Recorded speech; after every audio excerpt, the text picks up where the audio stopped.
Algunas escenas fueron reconstruidas y algunos de los nombres fueron cambiados.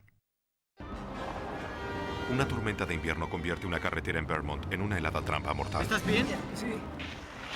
Dos adolescentes procuran regresar a casa. La carretera está resbaladiza y los neumáticos no se adherían. Segundos después, el desastre. Cuando el automóvil comenzó a llenarse con agua helada, los muchachos advirtieron que estaban atrapados. Los socorristas tendrían que enfrentar al frío extremo e ir contra todas las posibilidades para intentar el rescate. Atendí a muchas personas cardíacas y los resultados no fueron buenos. No tenía esperanza. Con cada segundo que transcurría, el personal de emergencia se hallaba en una lucha de vida o muerte para salvar a las víctimas que estaban sumergidas.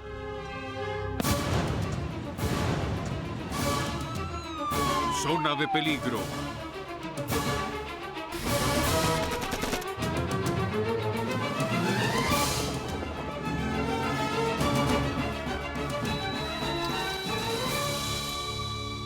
Zona de peligro. Sumergidos.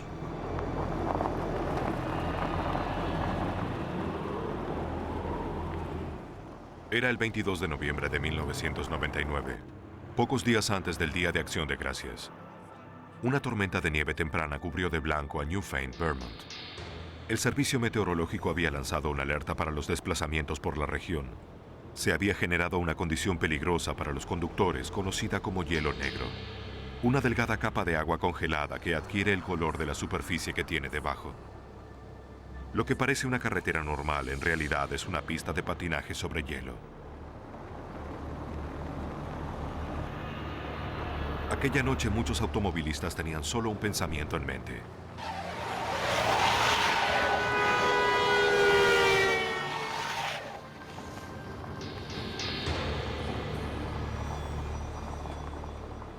Llegar a casa.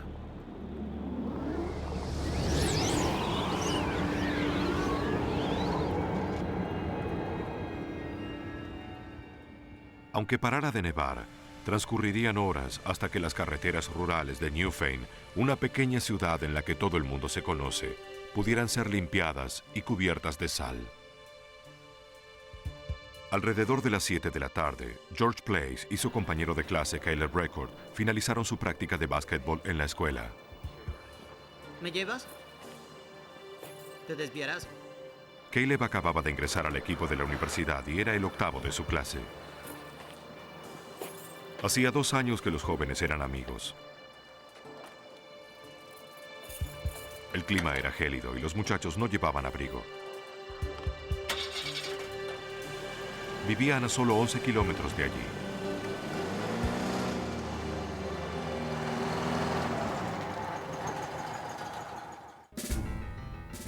La madre de Caleb estaba preocupada mientras esperaba su regreso.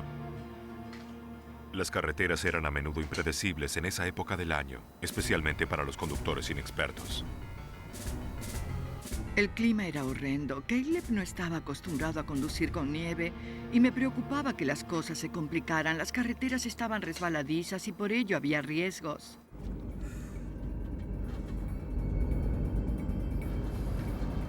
Caleb tomó la ruta 30 y se desvió hacia el río para llevar a su amigo a casa. Era una tortuosa carretera de tierra de un solo carril. El estado del camino del río era peor que el de la ruta 30. Y había una serie de curvas cerradas y peligrosas.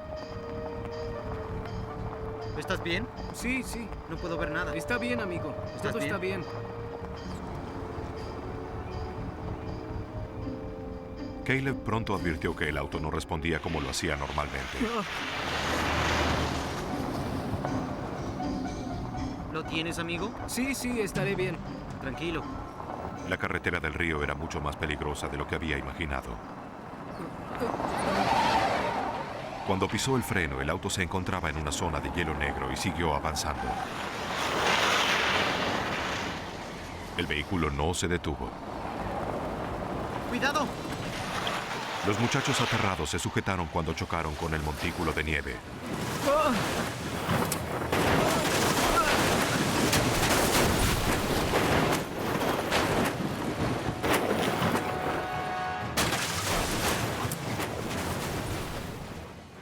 Las ventanillas del auto se hicieron añicos y el techo se aplastó. Se detuvieron en el lecho del río. El auto comenzó a llenarse de agua.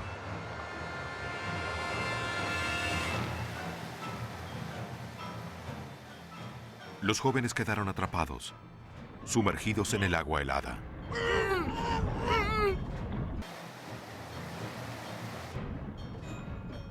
En cuestión de segundos, sus brazos y manos quedaron entumecidos por el frío. Ni siquiera podían quitarse el cinturón de seguridad. Para empeorar aún más la situación, el auto seguía moviéndose por la corriente del río. En un minuto, la temperatura de sus cuerpos comenzó a bajar. La presión arterial y el pulso descendieron abruptamente, dejándolos confusos y desorientados.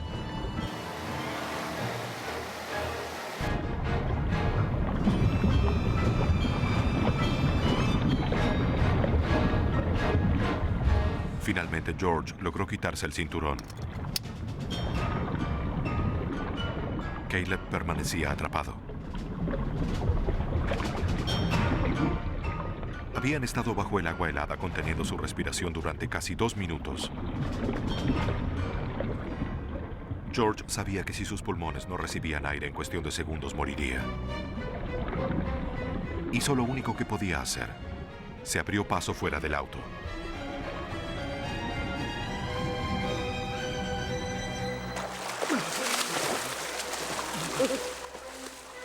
El agua helada baja la temperatura del cuerpo 30 veces más rápido que el aire frío. Nadó hacia la orilla ignorando los terribles dolores que sentía en sus brazos y piernas.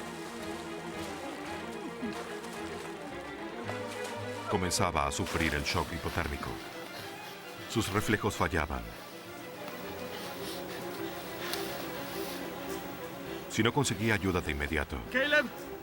entre 15 y 45 minutos como máximo, George moriría. ¡Caleb!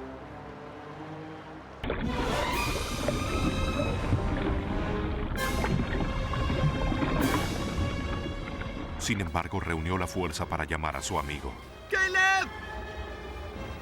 Pero Caleb seguía atrapado en el auto.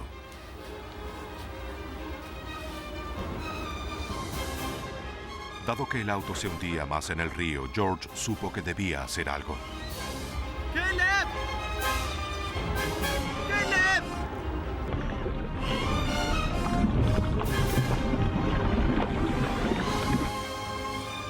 ¡Caleb! Si regresaba al río, seguramente moriría. Si querían sobrevivir, debía conseguir ayuda para ambos. ¡Caleb!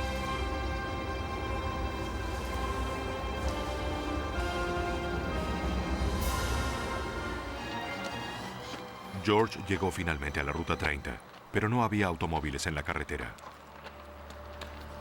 Entonces, a la distancia, divisó unas luces. ¡Hey! Utilizó toda la energía que le quedaba para hacer señas, gritando, implorando ayuda para su amigo. ¡Detente! El primer auto no se detuvo. George permaneció haciendo señas desesperadamente. ¡Detente! ¡Detente! El segundo auto se detuvo. Hillary Chamberlain vio que el muchacho estaba en serios problemas. ¡En el río! ¡Ayúdame! ¡Oh, Dios mío! Estaba empapado y tiritaba con tanta violencia que apenas podía hablar. ¡No, no, no, no, no! ¡Ayúdame, amigo! ¡Mi amigo está allí! ¡El auto! Todo lo que podía decir era auto en el río. ¿Qué sucedió? ¡Por favor! ¿Qué sucedió? ¡Está en el río! ¡No lo sé! ¿Qué? Íbamos por allí y de pronto nos caímos. Está ¡Oh, allí Dios abajo. mío! ¿Está bien? Allí abajo, está en el río. Rodney Chase y Jerry Paradis estaban en el primer auto. ¡Auxilio! Dieron la vuelta y regresaron donde estaba el muchacho. ¿Qué ocurre? ¿Qué ocurre? Rodney no comprendía lo que George procuraba decir. ¡El ¿Es lo auto! que dice? ¡En el río! ¿Qué ¡El auto! dice? Repetía que había un auto en el río, pero el río está a 400 metros de la Ruta 30. Finalmente, Le grité y le dije, debes decirme qué hay en el río y cuál es el problema. ¡En el río! Entonces me dijo que teníamos que tomar la carretera secundaria. George finalmente les dijo que había logrado escapar, Nos ayudarán, vamos. pero Caleb estaba aún en el auto sumergido bajo el agua.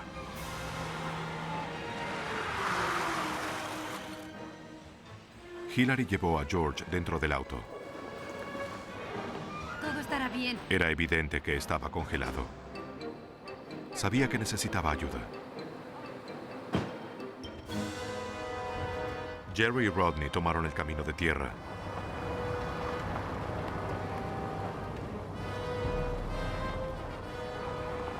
Buscaban cualquier indicio del accidente.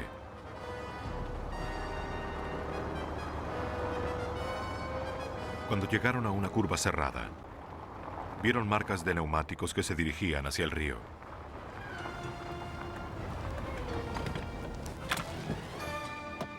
Rodney tomó una linterna del auto. Jerry observaba desde arriba. ¿Dónde está? Vamos, allí está, allí. Vimos el auto volcado en el agua y sobresalían los neumáticos. Estaba oscuro, no se podía ver más allá de donde iluminaba la linterna. El auto no estaba muy lejos de la orilla, pero la profundidad allí era de 1 metro o 1,5 metros. ¡Vamos! Rodney y Jerry bajaron el barranco. Si había una persona en el auto, debían rescatarla. Ten cuidado, Jerry. Debbie Record estaba cada vez más ansiosa. La escuela estaba solo a 11 kilómetros y Caleb no llegaba. Hola, Kate. ¿Has visto a Caleb? Sabía que había ido a la práctica y cuánto demoraba volviendo y no había llegado a casa. Todo lo rápido que esperaba. Cuando Hillary se dirigía al departamento de policía, ¿Estás entrando en calor? George entró en estado de shock. Estarás bien. Su temperatura corporal seguía descendiendo. Necesitaba atención médica de inmediato.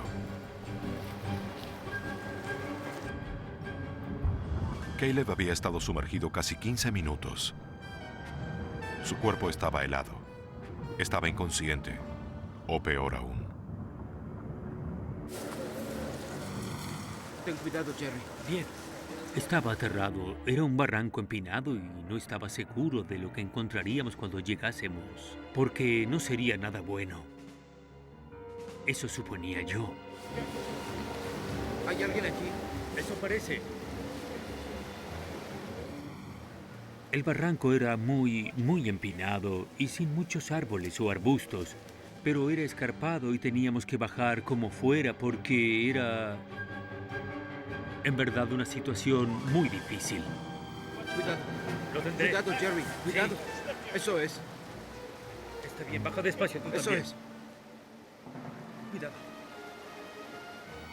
Para llegar al lugar tendríamos que arriesgar nuestras vidas, meternos en el agua helada, y si no había nadie, ¿esto realmente valdría la pena? Era una decisión crítica que deberían tomar en un instante. Si Caleb tenía alguna posibilidad de sobrevivir, los dos hombres no podían demorarse.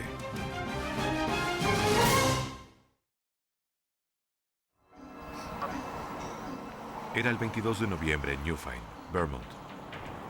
Caleb Record y su amigo George Place, tras su práctica de básquetbol, habían emprendido el regreso a casa. En una carretera helada, Caleb perdió el control del vehículo.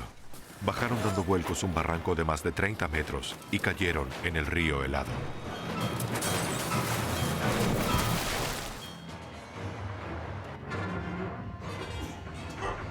George Place logró salir del auto sumergido.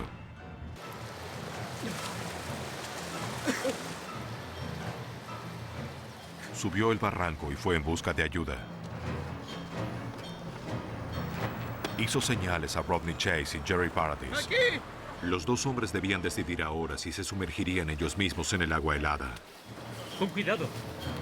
No me preocupaba tanto introducirme en el agua, me preocupaba más que hubiese alguien en el auto. Realmente no quería a nadie en el auto. Esperaba que estuviese vacío. Rodney se sumergió en el agua helada. No me pierdas de vista por si hay problemas. Lo peor fue en realidad introducirse en el agua. En ese momento pensé que, de haber estado solo, quizás no lo habría hecho. La temperatura del agua era tan fría que le quitó la respiración. Rodney comenzó a preguntarse si habría cometido un error. Cuando entré en el agua fue un golpe muy fuerte. Había hecho mucho frío ese día y el agua estaba realmente helada. Dudé si me sumergiría en el agua o no, porque si iba muy profundo sería una víctima en lugar de un socorrista. Hillary Chamberlain puso la calefacción al máximo. Le preocupaba que George sucumbiera por hipotermia. Estaba temblando de forma descontrolada. Las carreteras estaban resbaladizas, pero condujo lo más rápido que pudo.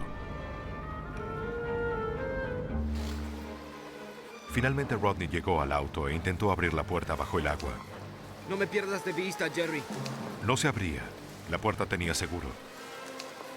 No puedo. La puerta no se abre. Estábamos constantemente comunicados y yo le preguntaba, ¿qué tienes? ¿Pudiste hallar algo? Bien. Rodney pudo acceder por una ventanilla rota y le quitó el seguro a la puerta, pero ahora estaba atorada en el lecho del río. Empleando toda su fuerza, Rodney pudo desbloquearla.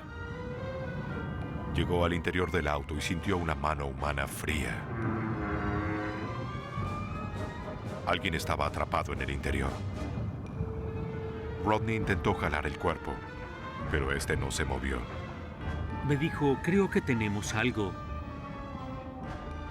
Y yo en la orilla le dije, no puede ser, no tienes nada. Dime que te equivocas. Cuando hallé a alguien, creo que estaba atorado entre el asiento y la puerta.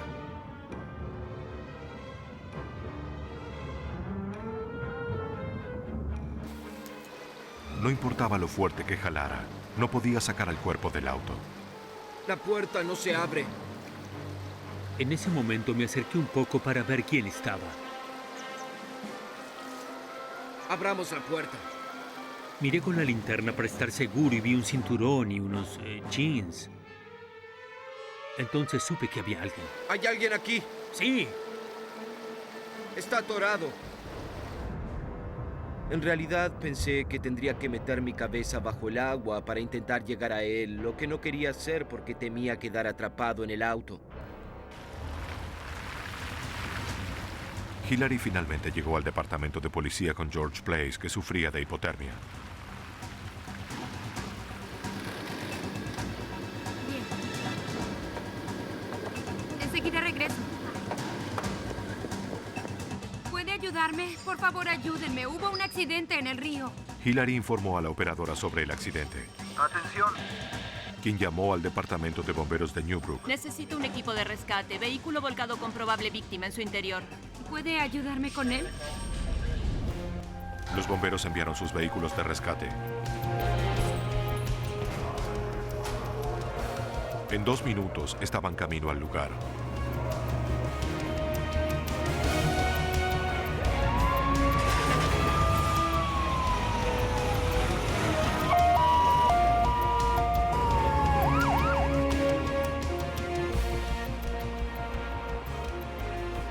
La operadora ayudó a Hillary a llevar a George a la oficina del jefe de policía. El adolescente estaba pálido y deliraba.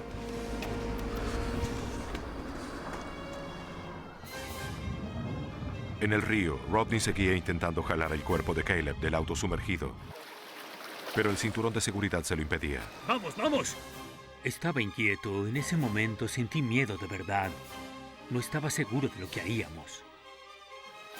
No puedo sacarlo. Lleva puesto el cinturón. Llamó a Jerry y le pidió que le alcanzara un cortaplumas. Jerry comenzó a cortar el cinturón. Creo que la adrenalina se apoderó de mí y no sentía miedo por mí o porque hubiese alguien muerto en el auto. George apenas podía moverse. Te traeré algunas mantas. De acuerdo. Está helado. ¿Estarás bien? Hilary se apresuró a cubrirlo con mantas. No sabía qué hacer. Conseguiré una ambulancia. Bien. Atención. La operadora pidió una ambulancia. Necesito de inmediato una unidad de rescate. Repito, una unidad de rescate. El personal de emergencias del hospital Brattleboro Memorial oyó por el canal de la policía que un auto había volcado en el río con un cuerpo atrapado en su interior. Enviaron de inmediato un equipo de rescate para buscar a George en el departamento de policía.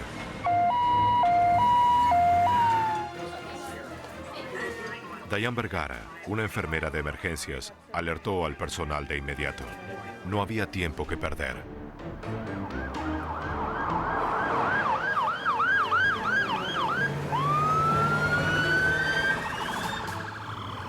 El hecho de que fuera una noche fría y con nevadas intensas hizo que estuviéramos más atentos al saber que había caído un auto al agua. Solo esperamos.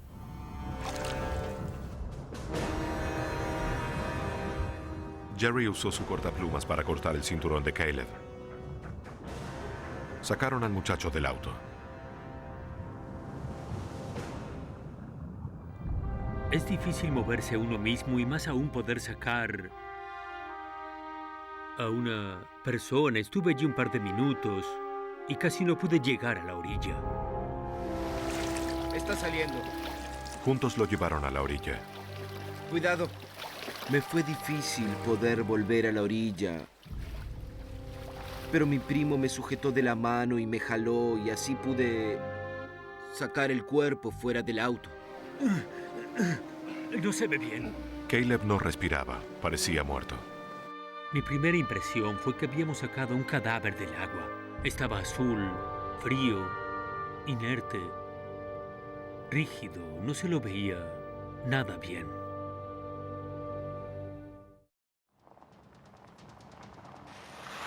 El estudiante de secundaria, Caleb Record, perdió el control de su vehículo en una carretera helada de Vermont.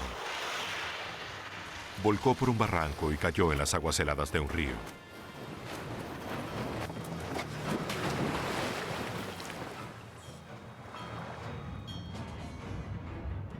George Place, su compañero, logró liberarse.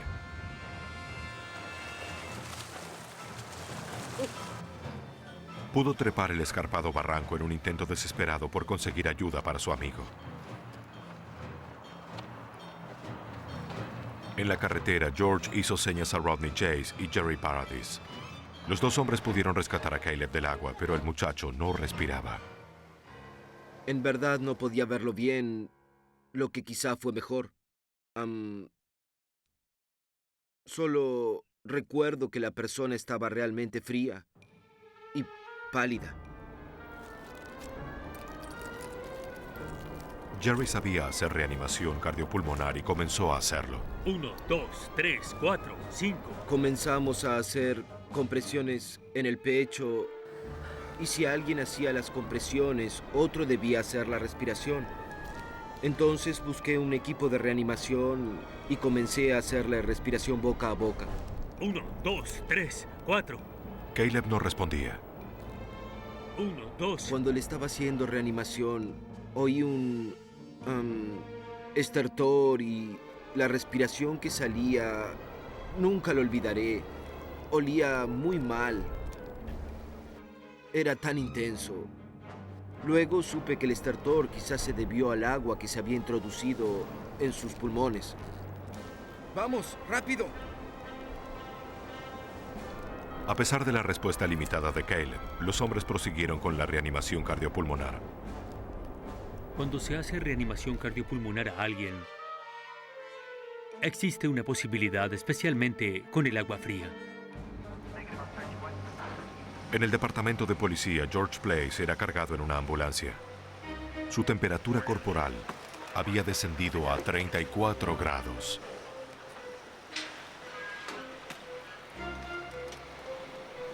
Solo quería entrar en calor y no podía. Yo no sabía qué sucedería, no tenía idea de nada. Debbie Record estaba angustiada. No podía hallar a su hijo. ¿Él está allí? Solo quería saber qué había sucedido. Solo quería saber. Caleb era un buen conductor. Procuraba saber qué podía haberle sucedido, si se había estrellado contra un árbol. ¿Lo viste? De acuerdo. Gracias. Muchas cosas atravesaron mi mente. Unos 15 minutos después de que Jerry y Rodney sacaron a Caleb del agua, llegó el escuadrón de rescate de Newbrook. Comenzaba a dudar porque no sabía cuánto hacía que estábamos allí y qué tan lejos podía estar la ayuda porque no era de esa región.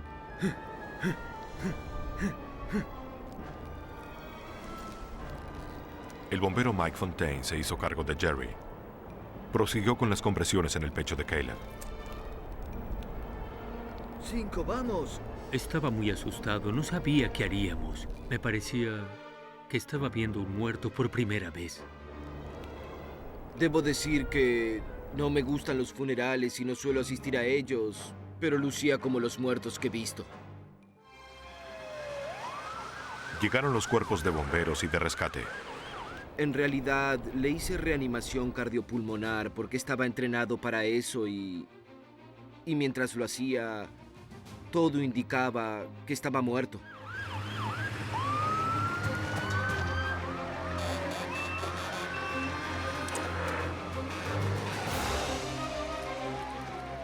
Los socorristas trajeron una camilla y un tubo de oxígeno del camión.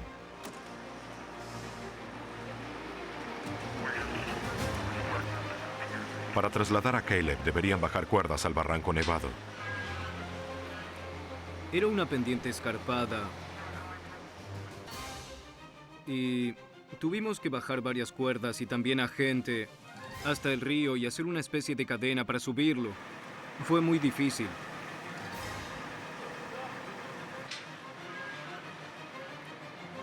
Entonces todos bajaron.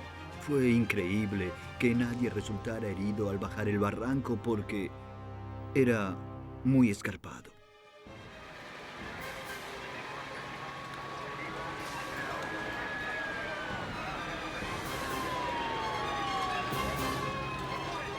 Los socorristas fueron en ayuda de Fontaine y Rodney. 1004, 1005. ¿Tiene pulso? Ponle la máscara. Ya tiene la máscara puesta. 1001. Los paramédicos continuaron con la difícil tarea de reanimar a Caleb. Miré el auto, lo reconocí y pregunté 1004. 1004. a uno de los que estaban allí, ¿es el auto de Caleb? Dijo, así es. 4, 1001. Vamos, muchachos, vamos, vamos. Enviaron más personal a orillas del río. Rápido, rápido. Consigue un collar, vamos. Ya viene. Se aseguró el cuello de Caleb con un collar. Rápido, rápido. Nunca lo habría adivinado si no me hubiesen dicho quién era. Era Caleb. Vamos, deprisa. Coloquémosle la camilla, vamos. Listo para subirlo, tengo Interrumpa las un momento correas. la reanimación. Muy bien, a la cuenta de 3. Muy bien. Cargaron rápidamente a Caleb en la camilla, lo inmovilizaron y lo envolvieron en mantas térmicas. Debemos cubrirlo, está helado. Solo cuando me ubiqué detrás de las rocas, supe a quién le hacíamos la reanimación. Los socorristas se sujetaron con cuerdas y ayudaron a trasladar la camilla.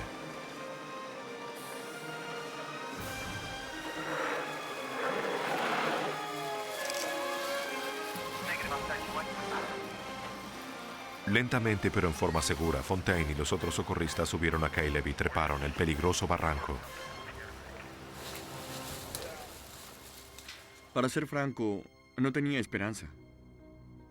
Pero una de las primeras experiencias que tuve con una víctima cardíaca joven me enseñó sobre los efectos de estar sumergido en agua helada, cómo disminuye el ritmo metabólico y cómo se tienen esperanzas incluso cuando la persona se congeló rápidamente.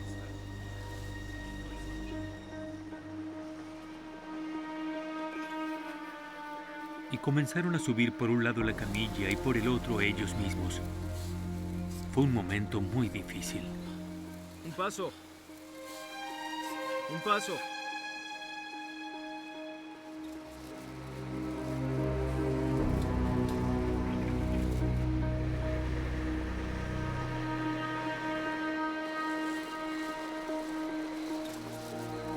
Los socorristas lograron subir el barranco y Caleb fue cargado en una ambulancia. La paramédica Elena Mayo evaluó su estado, que era crítico. Pregunté las cosas que necesito saber. ¿Cuánto tiempo estuvo inconsciente? Si reaccionó en algún momento, si tuvo pulso, si se movió, si en efecto había algún tipo de respuesta. Y las respuestas eran todas negativas. No hizo ningún movimiento, en ningún momento tuvo pulso ni respiró. No tuvo ningún tipo de reacción. Los paramédicos hicieron todo lo posible para reanimar a Caleb. Lo intubaron para poder administrarle oxígeno directamente a los pulmones. Sabiendo cuánto tiempo había estado bajo el agua y conociendo la psicología detrás de ello, solo se tienen 6 o quizá 8 minutos, con suerte. Había estado entre 20 y 30 minutos bajo el agua. Luego fue llevado hasta la carretera. Fue colocado en una ambulancia. Había transcurrido mucho tiempo. Era mucho tiempo y no tenía mucha fe de que pudiera sobrevivir, de que pudiera recuperarse. No tenía esperanzas. ¿Estuvo cabeza abajo? La temperatura corporal de Caleb era de solo 28 grados. Debían elevarla de algún modo. Siguieron hiperventilándolo y le administraron una inyección de epinefrina. Caleb seguía sin pulso.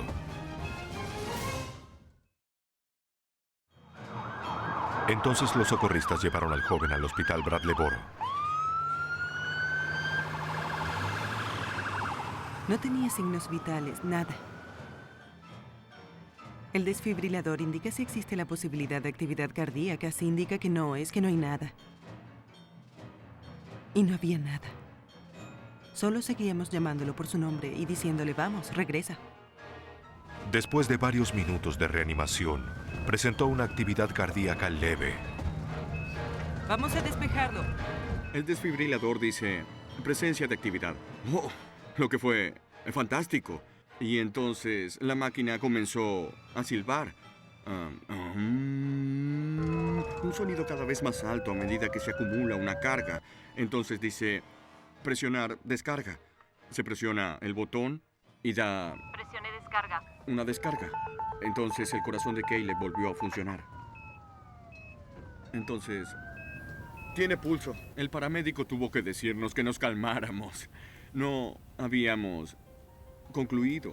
Sabíamos que habíamos hecho progresos, pero Caleb aún no estaba bien. George Place llegó al hospital. Los paramédicos me envolvieron en una manta plateada, como una manta solar, supongo, que refleja el calor y que mantiene la temperatura. Me envolvieron en eso y en unos minutos comencé a entrar rápidamente en calor. La manta térmica había hecho subir su temperatura de 35 a 36 grados y medio. El médico examinó si tenía heridas externas, fracturas óseas y lesiones en la médula ósea. Fuera de un leve corte en su rodilla, George estaba ileso.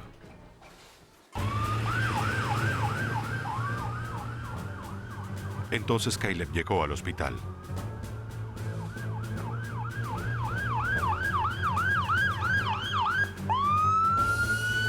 Cuando llegamos al hospital lo bajamos rápidamente y llevamos la camilla lo más deprisa posible. El equipo médico ya estaba listo para hacerse cargo. Estuvo en el agua 20 minutos. La ambulancia demoró más de 20 minutos. Le dimos una inyección de epinefrina en cuanto subió a la ambulancia. 1, 2, 3. No presentaba respuesta alguna. Está bien, vamos, rápido. Lo que hicimos fue hacerlo entrar en calor. Quisimos aumentar su temperatura corporal. Las pupilas de Caleb estaban dilatadas. Su brazo izquierdo estaba morado y manchado. Ponle mantas calientes. Seguía sin presión arterial.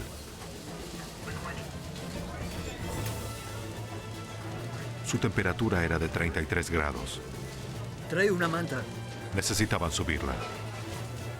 Estaba cianótico, que es lo que sucede cuando se está sumergido en agua fría.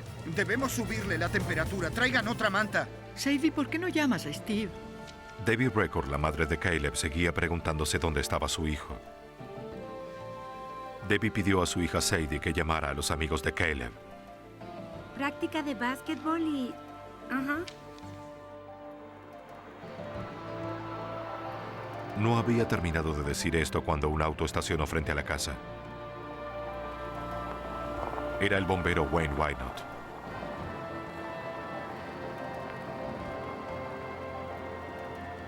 Wayne me dijo que había habido un accidente y que debía ir rápidamente al hospital. Dijo, toma tus cosas, y dijo, las niñas pueden quedarse. Y luego dijo, no, lleva a las niñas contigo. Y dijo, conduciré tu auto. Y yo le dije, ¿puedo conducir? Y él dijo, no puedes. No quiso decirme nada. No me dijo que él se había ahogado. Bien, coloquen el tubo nasal. Los médicos insertaron un tubo en la nariz de Caleb. Bien, vamos a subirlo. Tenía mucha agua en sus pulmones. El tubo permitía que los terapeutas respiratorios pudieran aspirar el agua de sus pulmones. Bombearon más de 600 centímetros cúbicos, casi medio litro de agua de río. ¿En cuánto estamos? 6.9. Me dijeron que tenía agua en sus pulmones, que su temperatura estaba muy baja y que apenas tenía pulso. No estaba nada bien. ¿Cómo está ese tubo?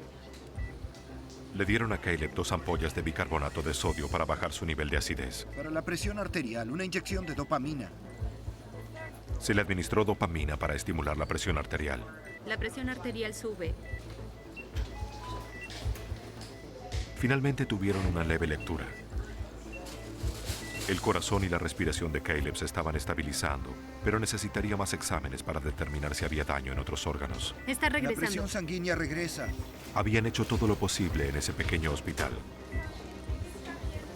Aunque supieran que el estado de Caleb era poco alentador, el médico sabía que necesitaría instalaciones más modernas si existía alguna posibilidad de recuperarlo. Habla el doctor. Llamó al centro médico de Dartmouth. Una vez que Caleb fue estabilizado, lo transferirían al departamento de emergencias de la universidad. Caleb. Pensaba que podía yacer muerto en el cuarto contiguo. Debbie y su esposo Greg vieron a algunos de los paramédicos que habían estado en el lugar. Les dijeron cómo el auto se había salido de la carretera y caído en el río.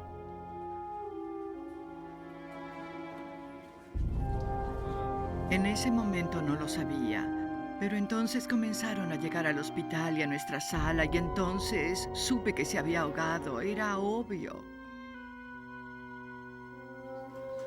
Intentaron alentarla diciéndole que no parecía tener ninguna lesión grave, pero lamentablemente no estaban logrando reestabilizarlo. Caleb estaba respirando con ayuda de un respirador artificial. Lamentablemente ya no tenía función cerebral. Llegó el médico de la familia Record. Conocía a Caleb desde que había nacido.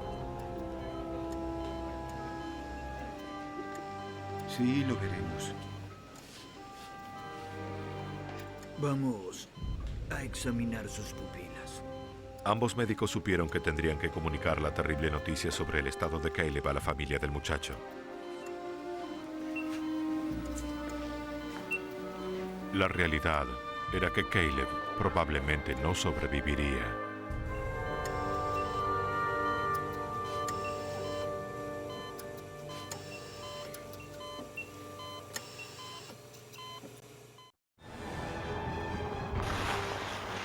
En Newfane, Vermont, Caleb Record y su amigo George Blaze perdieron el control en una carretera helada y cayeron por un barranco.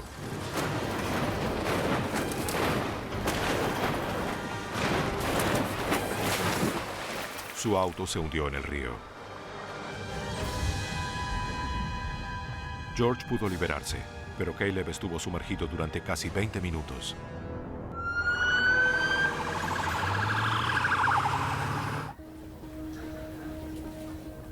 Ahora el médico de emergencias y el médico de la familia Record deberían darles la terrible noticia. Caleb tenía muerte cerebral. Debería considerar la posibilidad de quitarle el respirador y donar sus órganos. Entonces fue cuando vino el médico que estaba de guardia aquella noche y dijo, las cosas no están bien. Entren un momento. Dijo a Debbie y a Greg que podían ver a su hijo. Para verlo una vez más, ¿de acuerdo? Ahora acompáñenme.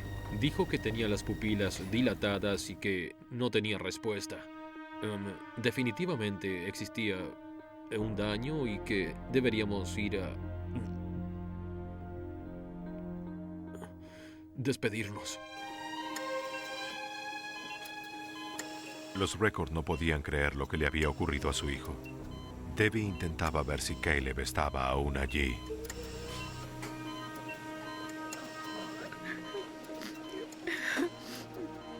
Le hablaba en voz alta para ver si podía oírla. Caleb, sentí que era la última vez. El médico vino 2 o 3 veces y todo lo que decía era: él tiene muerte cerebral.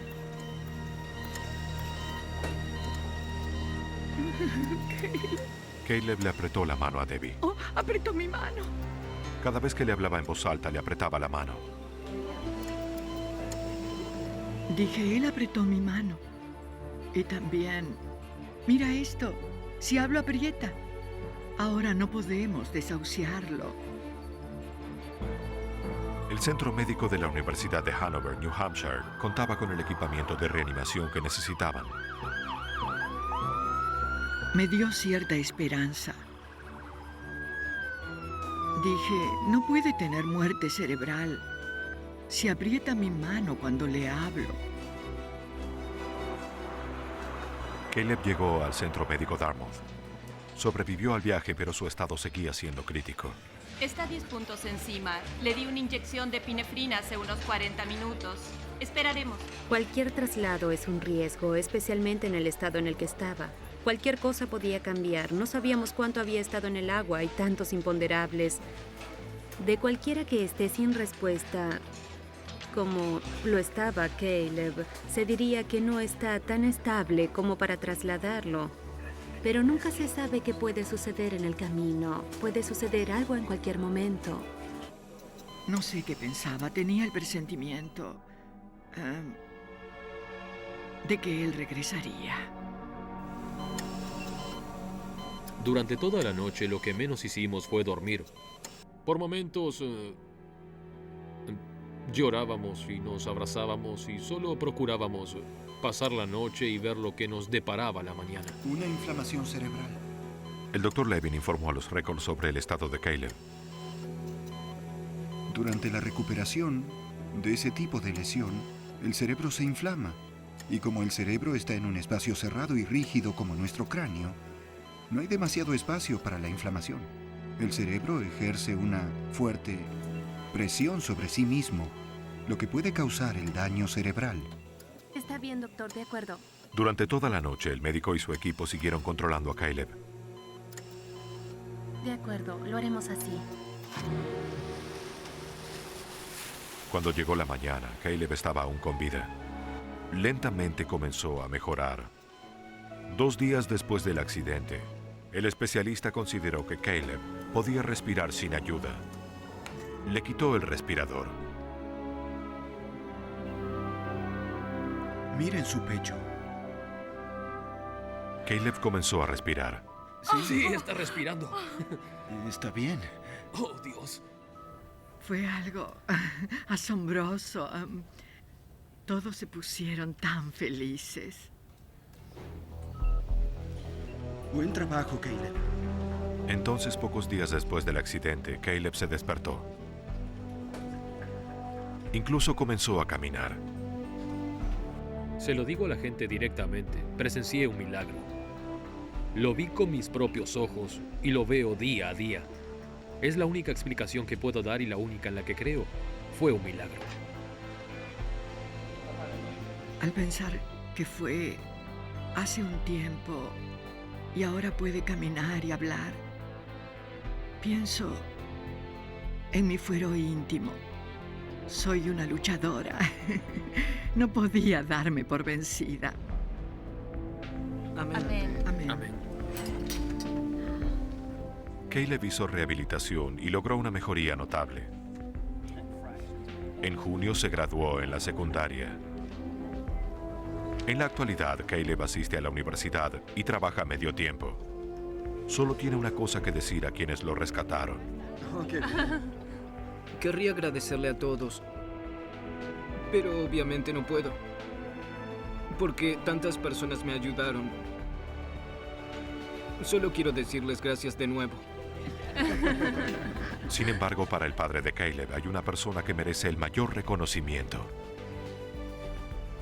En lo que a mí respecta, es un héroe. Si George no hubiese hecho lo que hizo, mi hijo no habría sobrevivido. Para nosotros, él es un héroe.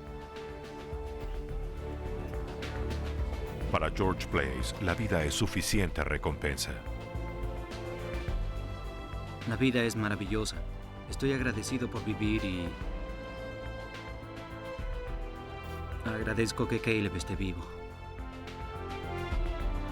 Y para la gente de Newfane, Vermont, la vida nunca fue tan preciada. Algunas escenas fueron reconstruidas y algunos de los nombres fueron cambiados. Durante más de una hora, los cazadores de tormentas persiguieron a un asesino aterrador que arrasaba con la zona rural de Oklahoma. Bien. Es un gran tornado y se dirige directo a Oklahoma City. Se dirige con rumbo al noroeste y más de 1 millón de personas están en su camino. La amenaza era inminente, una amenaza que tal vez nunca habían experimentado. Mientras asolaba vecindarios enteros, los socorristas procuraban salvar a los que estaban en peligro. Sabía que estaban muriendo personas, no sabía cuántas, pero sabía que morían. Cuando la naturaleza desata toda su furia bajo tierra, es el único lugar seguro para sobrevivir a un tornado F5.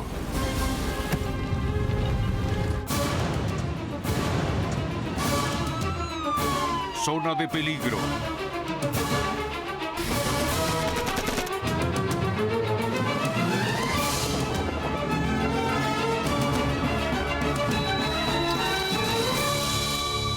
Zona de peligro. Nido de tormentas.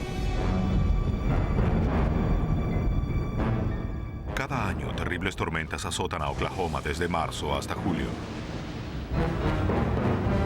Tormentas eléctricas que pueden ser el preludio de algo mucho más peligroso. Tornados.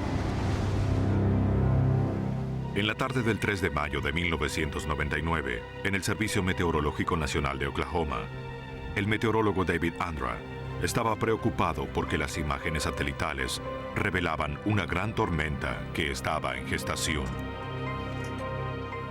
Vimos en el radar características que sabemos que están asociadas con las tormentas supercelda y estos son los tipos de tormenta que producen los mayores tornados. Advirtió que tenía suficiente tiempo para divulgar una alerta de tornado. Alerta de tornado en efecto hasta las 7 p.m. para el condado de Oklahoma. La tormenta se mueve hacia el sudoeste y debería llegar en unos 15 minutos aproximadamente.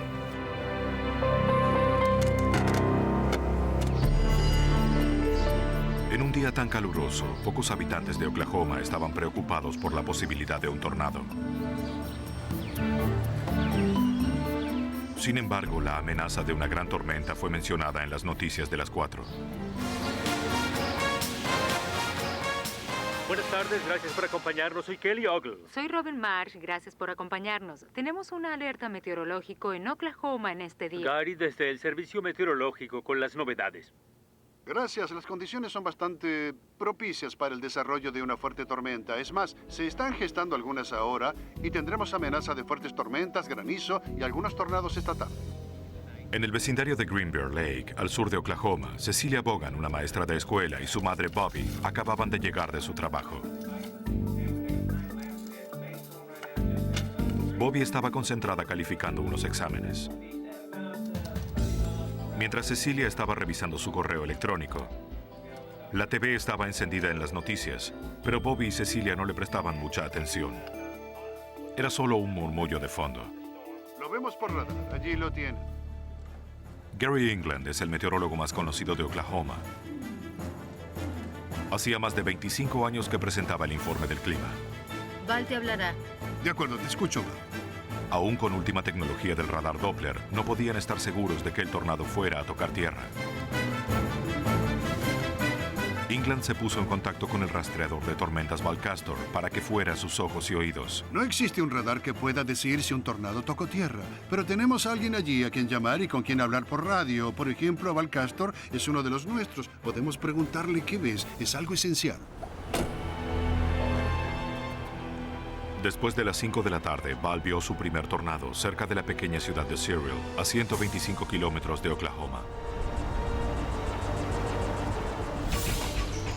Estuvimos allí antes de que se gestaran las primeras tormentas y vimos surgir la primera ese día. Vimos cómo crecía y cómo se agravaba y luego desató un par de tornados.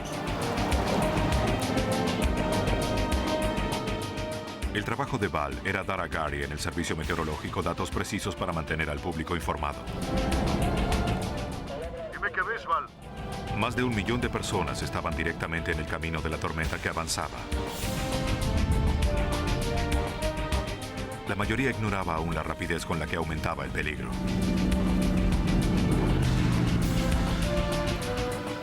Tranquilícense, mantengan la TV encendida, los mantendremos informados. Observemos ahora las imágenes, los detendremos aquí.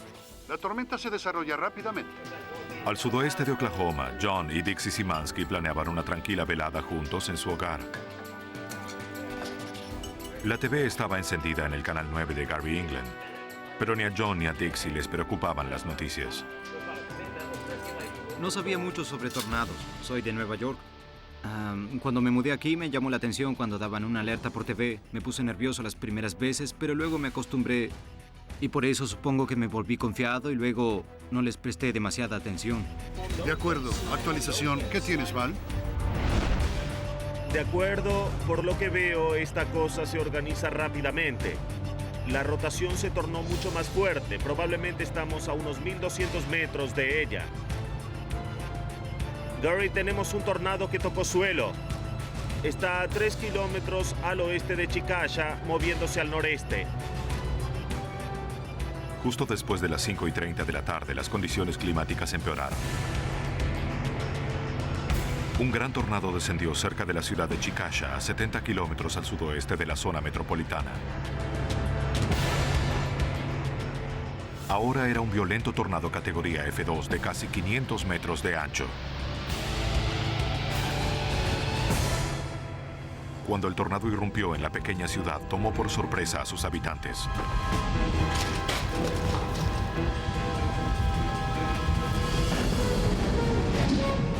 La escala de Fujita es empleada por los meteorólogos para medir la intensidad de un tornado, examinando el daño que causa en las estructuras construidas por el hombre. Un F2 es un tornado con vientos que rondan los 250 kilómetros por hora. Eso parece. De acuerdo. Para Val Castor fue el primer indicio del monstruoso tornado que pronto aterraría a Oklahoma. Chickasha aproximadamente a 3 kilómetros.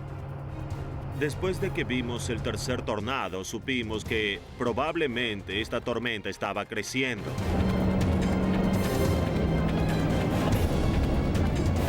Pero tan rápido como comenzó, el tornado se disipó. Eso no era un buen indicio, según el meteorólogo Gary England. El movimiento de la tormenta madre. La tormenta principal era hacia el noreste. Cada vez que giraba, se hacía más fuerte y luego se debilitaba. Cada vez que volvía a fortalecerse, este se volvía mayor. Val transmitía al canal de televisión las fotografías de la tormenta que se aproximaba. Por medio de un sistema de posicionamiento global, podía proporcionar la ubicación exacta del recorrido de la tormenta. Sí. Estas fotografías eran luego transmitidas en vivo a los televidentes de toda Oklahoma. Val, infórmanos si esta cosa comienza a descender de nuevo, porque regresaremos. Después de que el tornado se disipó, se formó una nueva pared de nubes. La pared de nubes era mucho mayor y tenía una rotación sumamente fuerte. En ese momento supimos que sería un gran tornado.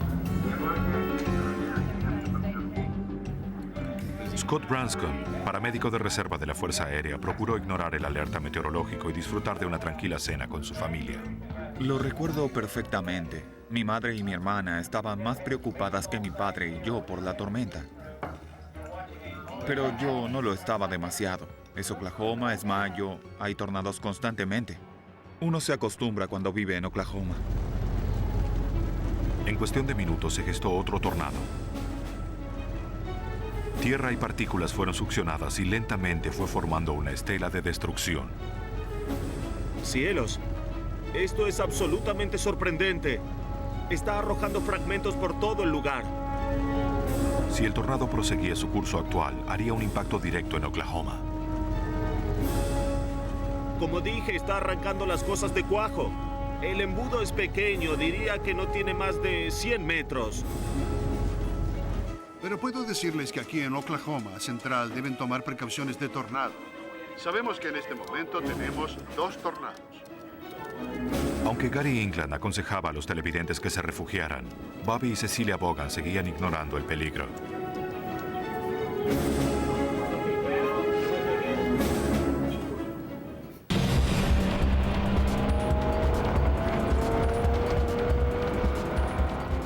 Val avanzaba por las carreteras rurales para mantenerse fuera del alcance del tornado.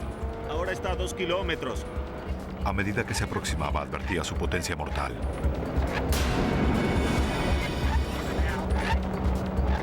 Sí, nos estamos aproximando. Es enorme. Estoy en condiciones de asegurar que se trata de un F3, estoy seguro. Ahora era un violento tornado F3 con vientos que superaban los 320 kilómetros por hora. A medida que las imágenes eran transmitidas en vivo a toda la ciudad, el meteorólogo Gary England lanzaba un dramático alerta a los residentes del sudoeste de Oklahoma. Solo cuéntame al respecto. Una vez más les pido que tomen las precauciones de tornado. Bajo tierra es mejor y si no es así, si no tienen refugio subterráneo, vayan a la parte central de sus casas. Nadie podía estar totalmente seguro de hacia dónde se dirigiría el tornado. La gente era aún reticente a tomar precauciones. Puedo ver una grieta de claridad que se abre en el cielo. Tim Bailey, de 11 años, y sus padres iban rumbo a su hogar al sur después de un día de compras en Oklahoma. Ignoraban que se aproximaban las tormentas.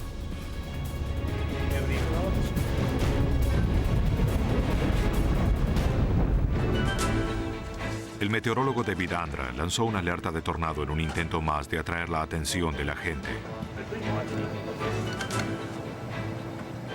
El alerta de tornado fue lanzado como un esfuerzo para aumentar la conciencia del público. Era una situación sumamente peligrosa. Queríamos estar seguros de que todos sabían que la amenaza era inminente y que era una amenaza como quizá nunca habían experimentado. El personal médico se preparó de inmediato para la emergencia, según el Dr. Dale Hoskins. La información meteorológica fue excelente. Podíamos ver la magnitud del tornado en la zona de Chickasha avanzando hacia Oklahoma City. Sabíamos que venía. Y prepararnos para un gran número de víctimas era nuestra preocupación inmediata. Almohadas, cobertores, ropa, todo lo que puedan hallar para cubrirse y permanecer alejados de las ventanas. Este tornado es mortal. Deben estar bajo tierra para sobrevivir, ¿de acuerdo? Se mueve rápidamente. Finalmente los avisos del meteorólogo atrajeron su atención. Cecilia, mira eso, por Dios. Entonces advirtió que había un tornado a menos de 5 kilómetros de su hogar. Y granizo del tamaño de una pelota de béisbol a medida que avanza. Atención. Bobby dijo a Cecilia que debían ir al baño. Los tornados son mortales. Deben estar bajo tierra para sobrevivir. Busquen a sus niños. Tomen muchas almohadas, muchas mantas. Vayan a la tina. Tomen todos los recaudos. Repito, busquen a los niños. Tomen toda la ropa que puedan.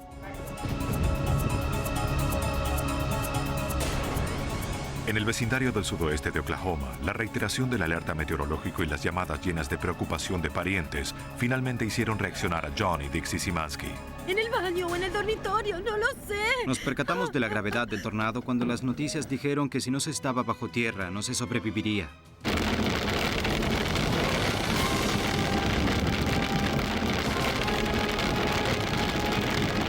Balcastor proseguía hacia el norte siguiendo la tormenta que ahora estaba a pocos kilómetros de las zonas residenciales.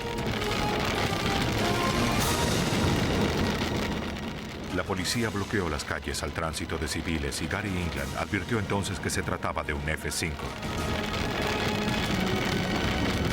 Tuve que decir algo para llamar la atención de todos, porque oían miles de advertencias. Sabía que debía decir algo para llamar su atención. Entonces dije, vayan bajo tierra, es un tornado sumamente fuerte. Y recuerdo que pensé que muchas personas morirían. Oklahoma se preparó para recibir el impacto del tornado.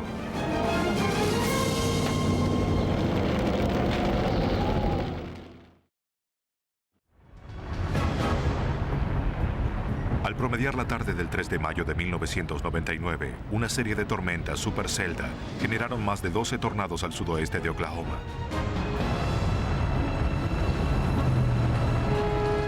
Pero el rastreador de tormentas Balcastor advirtió que estaba en presencia de un tornado que no podía ser ignorado.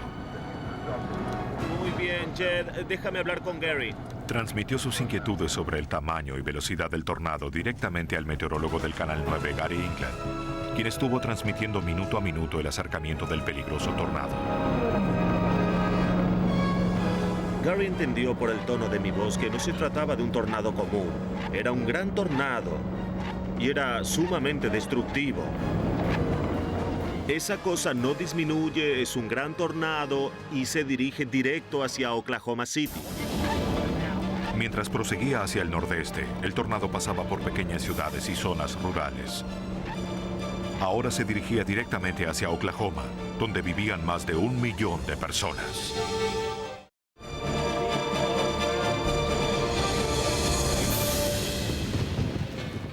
Por desgracia para muchos habitantes de Oklahoma, era imposible hallar refugio bajo tierra. Aunque inicialmente tardaron en reaccionar, la maestra de escuela Bobby Bogan y su hija Cecilia se refugiaron en su baño. ¡Cúbrete! Todo lo que tuvieron tiempo de tomar fueron almohadas, y esta fue su única protección contra la tormenta inminente.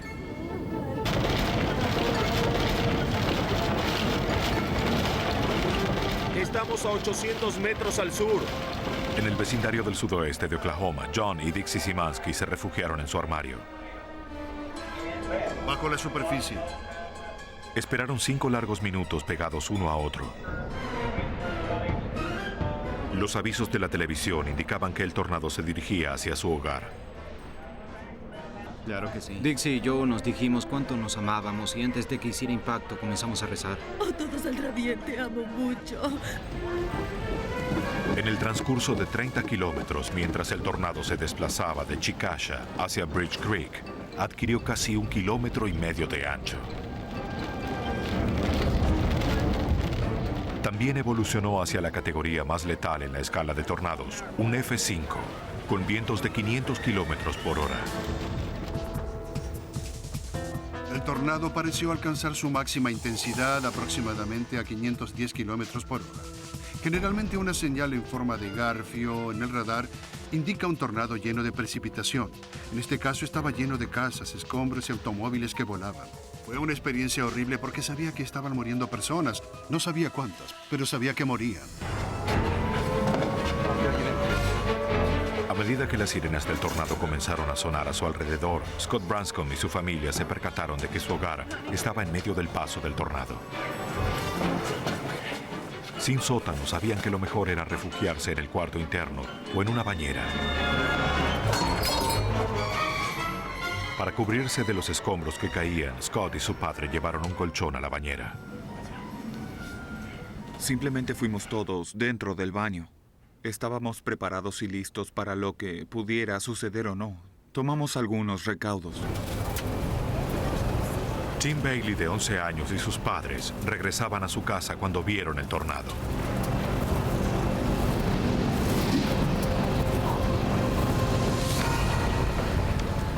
Salieron del automóvil y corrieron hacia un puente de la autopista, creyendo que era un lugar seguro para cubrirse de la tormenta.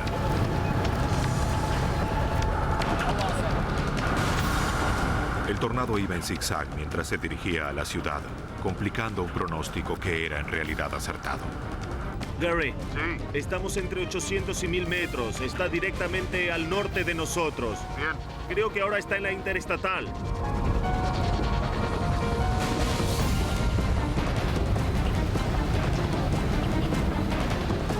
Tim Bailey se dirigió al puente en busca de refugio. Su madre lo protegió con su propio cuerpo. Resistió todo lo que pudo mientras el tornado estaba sobre ellos.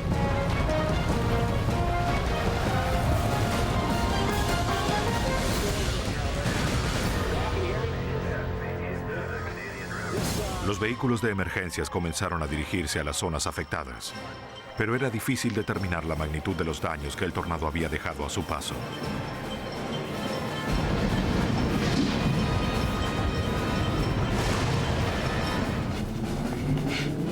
Scott Branscombe y su familia temían lo peor.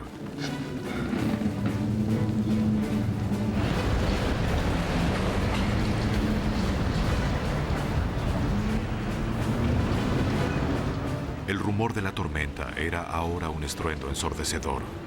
Bobby y Cecilia Vaughan solo atinaron a cubrir sus cabezas con almohadas. Allí viene. Resiste. A las 6:40 de la tarde, el enorme tornado azotó al vecindario de Moore. El remolino de partículas punzantes trituraba todo a su paso.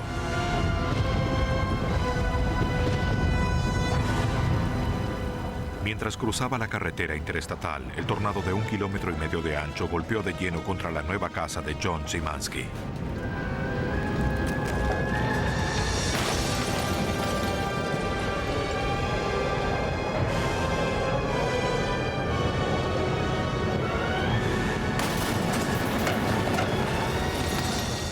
Cuando nos tocó sentí una fuerte sensación de viento y aire a nuestros pies.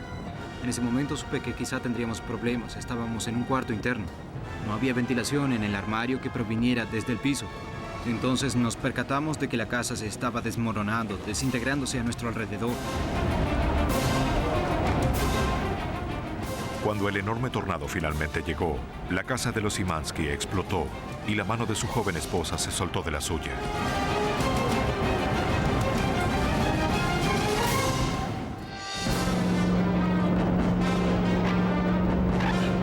El 3 de mayo de 1999, un tornado F5 con vientos de 500 kilómetros por hora azotó la periferia de Oklahoma. Todo lo que se encontraba a su paso fue destruido. Para el cazador de tormentas Val Castor, era aterrador tener ante la vista un tornado de 1,5 kilómetros de ancho. Estábamos quizá a 800 metros del tornado. Miré por el parabrisas y en lo alto vi un objeto enorme. No sé qué era. Pudo haber sido un auto, pudo haber sido el techo de una casa. Estaba directo sobre nosotros a unos 800 metros arriba. Atravesó la carretera interestatal dejando una estela de muerte y destrucción a su paso. Nadie había visto nada similar antes. Tampoco el meteorólogo David Andra. Fue la primera vez que puedo recordar que sentí personalmente miedo por mi familia o mis amigos que pudiesen estar en el paso de ese violento tornado. Los socorristas se percataron de lo violento y peligroso que era. ¿Alguien está herido? Tenemos aquí está. 2 heridos y un desaparecido, oficial. Sí, 2. Tim Bailey estaba confundido. Su padre estaba herido. Su madre había desaparecido. Hay que detener la hemorragia. Correcto. Bien, déjame. Se aferró a él todo lo que pudo, pero cuando el tornado amenazó con llevarse a ambos, prefirió salvar a su hijo. El paramédico Jeremy Walker fue uno de los primeros en llegar al lugar. El niño parecía conmocionado por todo lo sucedido y en verdad permaneció así casi todo el camino al hospital. Cuando el tornado dejó la carretera interestatal para dirigirse a la densamente poblada zona metropolitana de Oklahoma, más de 1 millón de personas quedaron a su paso.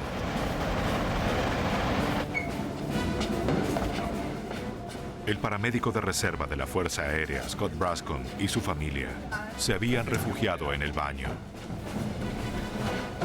Para muchos residentes de Oklahoma, un cuarto interno era su única protección. Con el tornado casi sobre ellos, Scott no pudo resistir una última mirada hacia afuera. Ahora, a 500 metros apenas, se acercaba una oscura pared de partículas punzantes. El ruido era ensordecedor. Salí y entonces vi eso, un remolino negro, una masa oscura. Era increíble. No podría encontrar las palabras para describir eso. Era una enorme pared bulliciosa. Pero el hogar de sus padres estaba en el posible paso del tornado. Cuando se refugiaron en el baño, pudieron oír el estruendo del tornado que se aproximaba a su casa. Fue algo como un tren de carga o el motor de un avión que aceleraba en el patio de nuestra casa. Era asombroso. No sabía si iba a tocarnos o si seguiría su marcha. Solo recuerdo que todos estábamos muy asustados. No se tiene control sobre nada de lo que está a punto de suceder. Y cuando se lo oye, uno se siente enfermo. Es algo difícil de explicar. A medida que el estruendo se aproximaba, se acrecentaban los gritos de Bobby y Cecilia Bogan. Madre e hija experimentaban ahora toda la furia de la tormenta.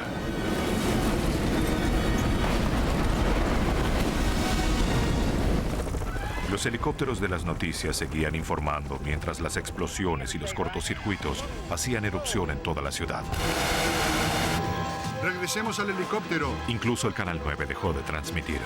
Es enorme. Las imágenes surgían con tanta rapidez que superaban a Gary England y su equipo de meteorólogos. Fue un día horrible. Hace 30 años que estoy en esta profesión y nunca vi nada similar. Siempre supe que un F-5 algún día azotaría a la ciudad, pero ignoraba que sería tan grande y destructivo. El F-5 seguía avanzando, dejando el sudoeste de Oklahoma City devastado. De las 50 casas nuevas del vecindario de los Simansky, ninguna quedó en pie.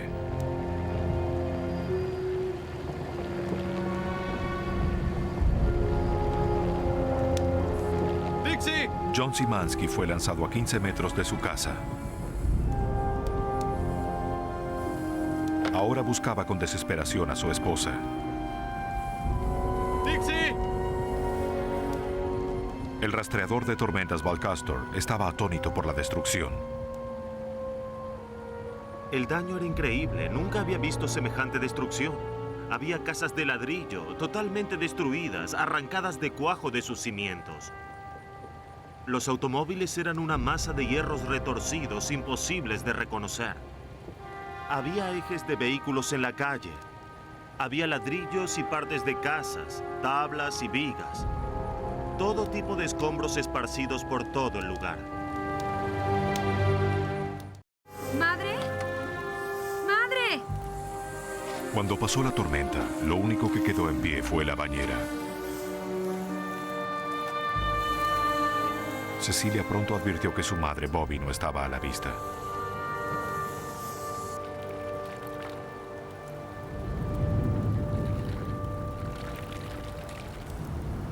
¡Dixie! Oraba porque estuviese con vida. Mientras estábamos en el armario, procuré sujetarla. Cuando la casa desapareció a nuestro alrededor, no pude sostenerla más.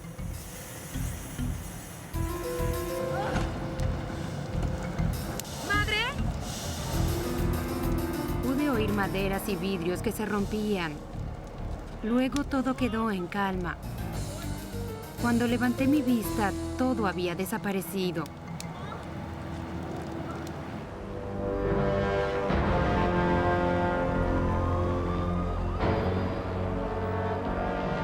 En la central de emergencias, Frank Bresch procuraba coordinar al personal de rescate en las zonas más afectadas.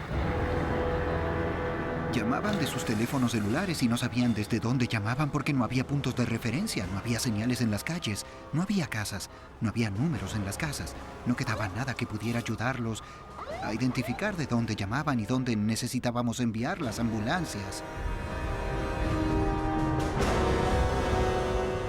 Mientras el tornado seguía avanzando hacia el nordeste, devastando las zonas adyacentes, los equipos de socorristas siguieron trabajando.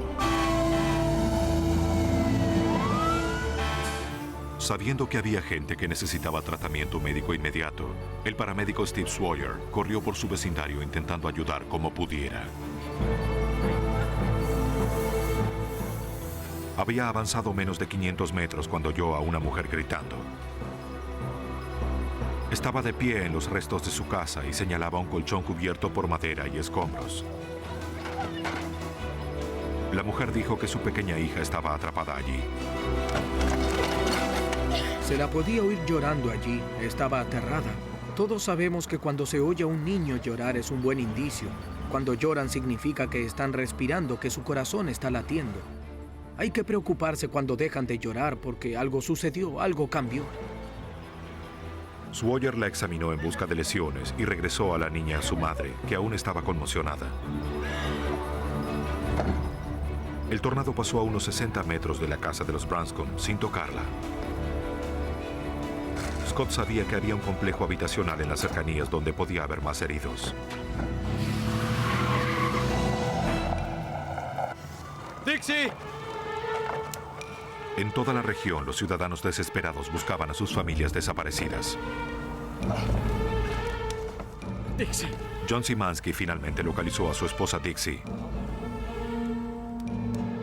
Cuando el tornado los embistió, su fuerza la succionó, arrojándola a 20 metros de su casa. ¡Auxilio! No sabía si estaba viva o muerta. Cuando me acerqué a ella y le quité algunos escombros de encima, no respondía a ninguna pregunta. Cuando grité su nombre, no me respondía en absoluto. ¿Madre? Cecilia Vaughan seguía buscando a su madre. ¡Madre! La halló bajo los restos de las paredes del baño. ¿Madre, estás bien? ¡Que alguien me ayude! Cuando intentó liberarla, perdió el conocimiento. ¡Auxilio! ¡Auxilio! Minutos después de que John descubriera a Dixie, la policía llegó al vecindario. El oficial dijo que una ambulancia estaba en camino. Ayudó a John a sacar a Dixie de los escombros y colocarla sobre el césped.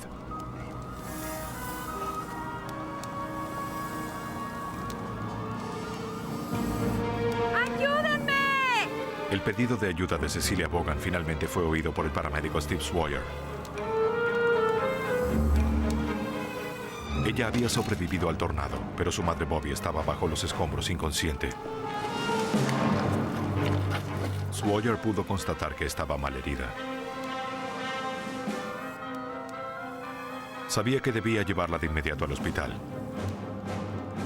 Estaba aterrada al ver a su madre así. Es una experiencia desgarradora. Se tiene un ser querido con el que se está hablando, riendo, e instantes después, esa misma persona agoniza. Había que liberarla. De acuerdo. Aunque Steve Sawyer lograra mantener a Bobby Vaughan con vida, tenía que llevarla al hospital que estaba a 11 kilómetros de distancia. Pero los servicios de emergencia estaban saturados. Las carreteras estaban bloqueadas por los escombros y miles de personas estaban enterradas, esperando por ayuda.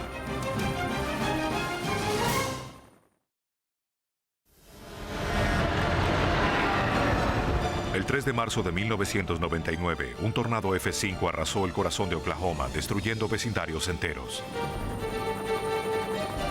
El rastreador de tormentas, Val Castor, había conducido más de 130 kilómetros, persiguiendo al tornado y enviando informes a Gary England del canal de televisión.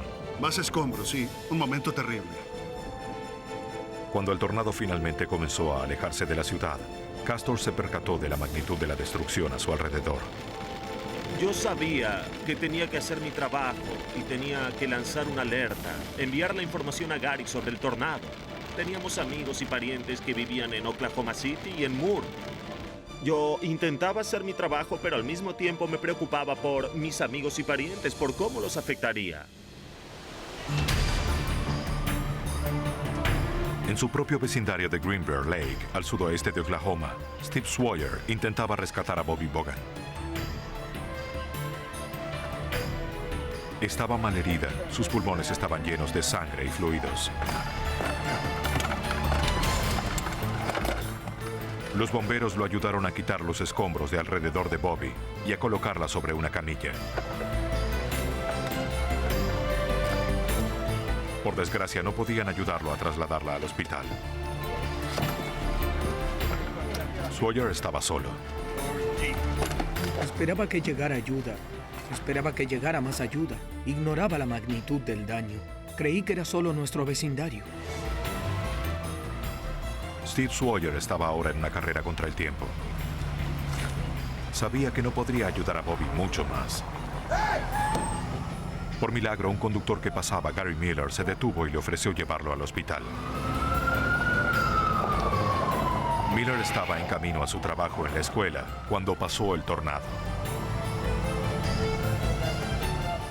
El profesor ayudó a Steve y a Cecilia a cargar a Bobby en su camioneta.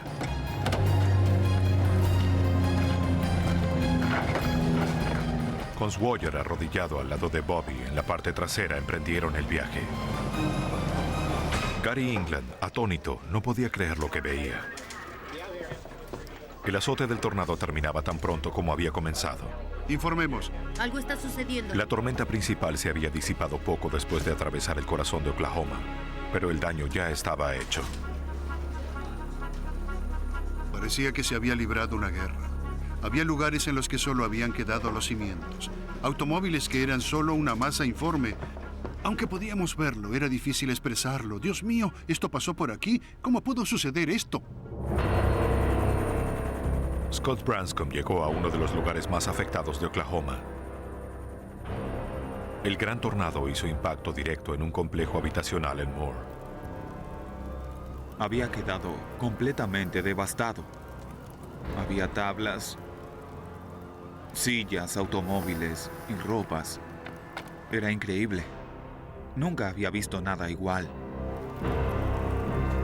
Branscombe condujo 800 metros desde su casa en busca de sobrevivientes. ¡Hola! A los 10 minutos de iniciada la búsqueda, oyeron a alguien gritar.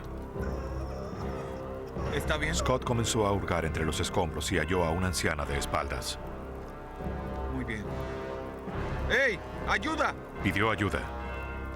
Hay una mujer, hay que sacarla de aquí. Cuando Scott y los socorristas quitaron los escombros de encima de la mujer, descubrieron que las paredes se habían derrumbado a su alrededor. Muy bien, Mary. Pero estaba parcialmente protegida por su andador. Cuando cayó el andador, cayó encima de ella, formando un escudo y evitando que esa enorme pared y todos los escombros la aplastaran. Finalmente, Scott Branscombe pudo quitar el andador. Voy a colocarle un collar, ¿de acuerdo? Colocó un collar en su cuello para inmovilizarla. Me dijo que había estado en las 2 guerras mundiales, en la depresión, y que había visto a 13 presidentes, y dijo, sigue adelante y sácame de aquí, he pasado por cosas peores. La colocaron sobre una tabla y la llevaron a una zona de primeros auxilios que fue instalada en mitad de la calle. Podíamos oír las sirenas provenientes de todas las direcciones porque muchas zonas habían sufrido daños, pero sabíamos que estaban en camino. Estarían allí lo más rápido que pudieran porque la gente había avisado por teléfono celular y radio. Sabíamos que estaban en camino y que vendrían. A través de Oklahoma, miles de ciudadanos y socorristas avanzaban entre los escombros, buscando a familiares y amigos.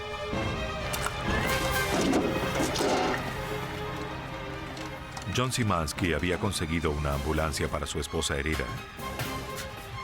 Dixie estaba inconsciente y su vida pendía de un débil hilo. Cuando la ambulancia llegó para atender a Dixie, me dijeron que tratarían primero a los pacientes más serios. Comenzaron a hablar con cada uno y decidieron que trasladarían a Dixie primero. Entonces supe que su estado era muy delicado. En la parte trasera de la ambulancia, John Szymanski ayudó a los paramédicos mientras intentaban estabilizar a Dixie. Estaba inconsciente, tenía el cuello roto. Su rostro estaba cubierto de sangre. John Szymanski temía que su joven esposa estuviera cerca del fin.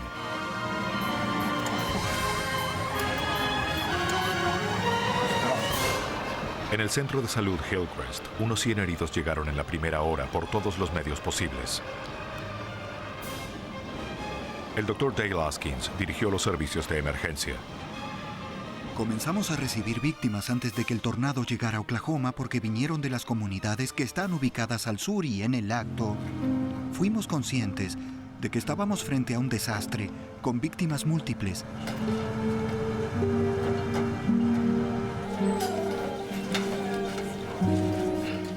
Cuando llegó, Dixie Simansky estaba entre los pacientes prioritarios que requerían atención médica inmediata. Estará bien. Tratarán sus lesiones. John no podía hacer nada más por su esposa, excepto esperar que los médicos le dieran su pronóstico. Siéntese aquí. Traeré a alguien para que esté con usted.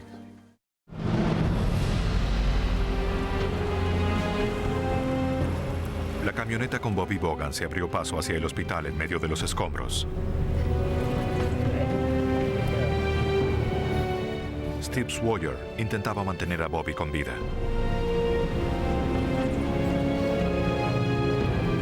Sabía que su limitado equipo podía mantener poco tiempo a Bobby con vida. Le pidió ayuda a Cecilia. Le pedí que ayudara con los respiradores y también le dije que le hablara. El último sentido que se pierde es el del oído. Sabía que su madre estaba allí. Su pulso aún era fuerte, pero su respiración en verdad estaba fallando. Con los sonidos del caos alrededor, avanzaban por carreteras intransitables con la esperanza de llegar a tiempo al hospital.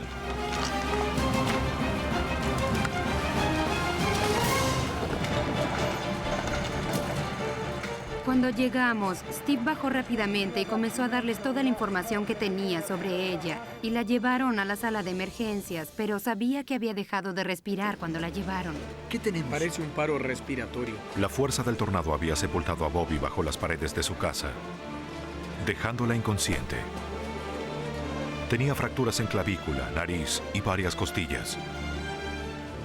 Sus pulmones estaban llenos de sangre y fluidos. Había sufrido un paro respiratorio. Nunca recuperó el conocimiento. Seguía intentando que respondiera, le decía que resistiera, pero nunca respondió. A medida que la sala de emergencias colmaba su capacidad, el Dr. Dale Askins tuvo que lidiar con la creciente lista de trastornos tanto físicos como emocionales. Todos esos pacientes estaban traumatizados psicológicamente y también sufrían lesiones físicas. Estaban agitados, ansiosos, estaban atemorizados, cubiertos de lodo, todos tenían hemorragias por múltiples laceraciones y todo tipo de heridas. Luego de 4 horas extenuantes de búsqueda para procurar hallar sobrevivientes, el paramédico de reserva de la Fuerza Aérea Scott Branscombe recibió la orden de regresar a la base aérea de Tinker. Las vastas instalaciones militares se salvaron del desastre cuando el tornado viró a último momento.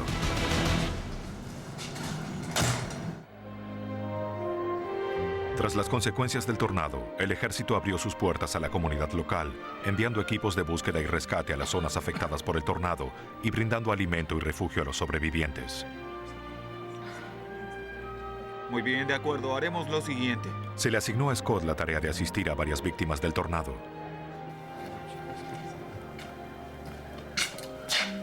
Miles habían perdido sus hogares.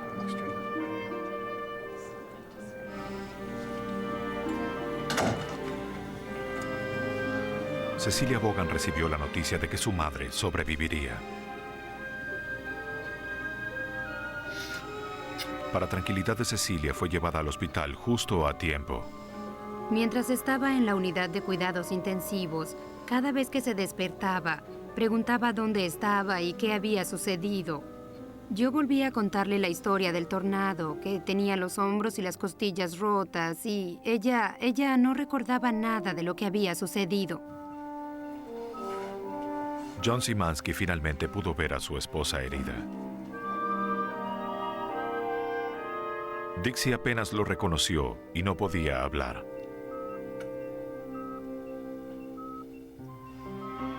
Su cuello fracturado estuvo inmovilizado durante 6 meses. Los médicos iniciaron un periodo de 13 cirugías en un intento por reconstruir su rostro. Estarás bien, cariño. Creo que fueron unos 160 puntos en su cabeza y esa fue la primera oportunidad que tuve de verla. Aún estaba cubierta por tierra y sangre. No nos dejes caer en la tentación y líbranos del mal. Amén. 4 días después del tornado, el paramédico Steve Sawyer regresó al trabajo. Pero no sin antes hacer una visita sorpresa a Bobby Bogan. Fue un momento feliz, un momento muy emotivo, porque estaba con alguien que podría haber muerto, que podía no estar con su familia hoy. Y poder ser parte de esto fue una sensación maravillosa porque ayudé. Como consecuencia del tornado de mayo de 1999, el gobierno federal declaró a Oklahoma City y sus alrededores zona de desastre. Vecindarios enteros quedaron devastados. Se estima que 10.000 personas quedaron sin hogar. 1 millón de metros cúbicos de escombros quedaron esparcidos en una estela de destrucción de 43 kilómetros. Entre 30 y 40.000 vehículos quedaron dañados o destruidos. Casi 800 personas resultaron heridas. Hubo que lamentar 44 muertes. Curiosamente, el número de muertes del tornado más destructivo del país podría haber sido peor. El meteorólogo Gary England sabe que los que no cuentan con protección para tormentas tan destructivas pueden no volver a tener la misma suerte. Puede ser dentro de un año, puede ser dentro de 10 años, puede ser dentro de 50, pero volverá a suceder y la gente necesitará a dónde ir. Los que no tienen un plan están en serio peligro. Tanto Dixie como John sanaron de sus heridas. En diciembre de 1999 se mudaron a su nuevo hogar. Un año después, Dixie dio a luz a una niña, Maya. Para protegerse todos, construyeron un nuevo cuarto, un refugio subterráneo. Dixie sabe que la vida es un regalo. ¿Lo ves? Somos afortunados de estar aquí y disfrutar, dado que estamos vivos, pero no sabemos cuándo llegará nuestra hora. Los pobladores de Oklahoma aprendieron una vez más la lección. Una lección para todos nosotros.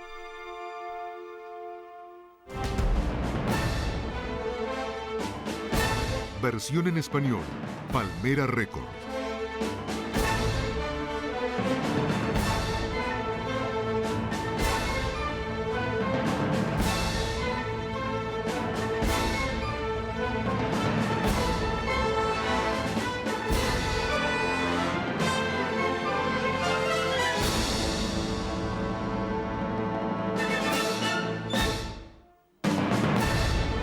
Versión en español, Palmera Records.